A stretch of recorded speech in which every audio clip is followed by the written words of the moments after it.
एक दिन महात्मा बुद्ध अपनी सभा में पहुंचे तो उनके हाथ में एक रस्सी थी। बुद्ध ने आसन ग्रहण किया और बिना किसी से कुछ कहे वे रस्सी में गांठें लगाने लगे। वहां उपस्थित सभी लोग यह देख सोच रहे थे कि अब बुद्ध आगे क्या करेंगे। तभी बुद्ध ने सभी से एक प्रश्न किया, मैंने इस रस्सी में 3 गांठें लगा दी हैं। अब मैं आपसे यह जानना चाहता हूँ कि क्या यह वही रस्सी है जो गांठें लगाने से पूर्व थी?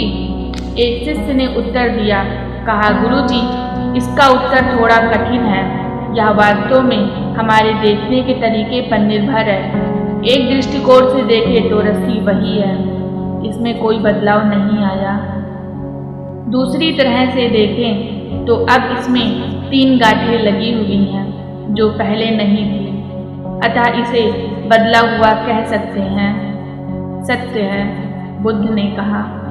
अब मैं इन गांठों को खोल देता हूँ। यह कहकर बुद्ध रस्सी के दोनों सिरों को एक दूसरे से खींचने लगे। उन्होंने पूछा, तुम्हें क्या लगता है, इस प्रकार इन्हें खींचने से मैं इन गांठों को खोल सकता हूँ? नहीं, ऐसा करने से तो गांठें और भी कस जाएंगी और इन्हें खोलना और भी मुश्किल हो जाएगा। एक शिष्य ने उत्तर दिया।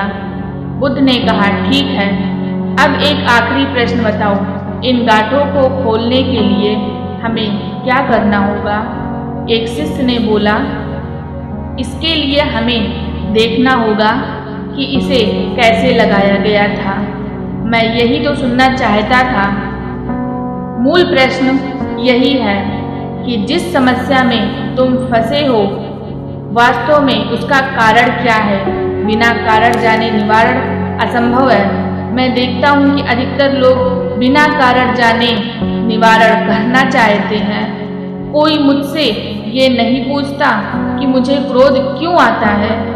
लोग पूछते हैं, मैं क्रोध का अपने अंत कैसे करूं। कोई यह प्रश्न नहीं करता कि मेरे अंदर अहंकार का बीज कहाँ से आया। लोग पूछते हैं कि मैं अपना अहंकार कैसे खत्म करूं। प्रिय शिष्यों, जिस प्रकार रस्सी में गांठ लग जाने पर भी उसका बुनियादी स्वरूप नहीं बदलता, उसी प्रकार मनुष्य में भी कुछ विकार आ जाने से उसके अंदर के अच्छाई के बीज नहीं खत्म होते। आवश्यकता है कि हम किसी भी समस्या के कारण को अच्छी तरह से जानें। निवारण स्वतः ही प्राप्त हो जाएगा। महात्मा बुद्ध ने अपनी बात पूरी की।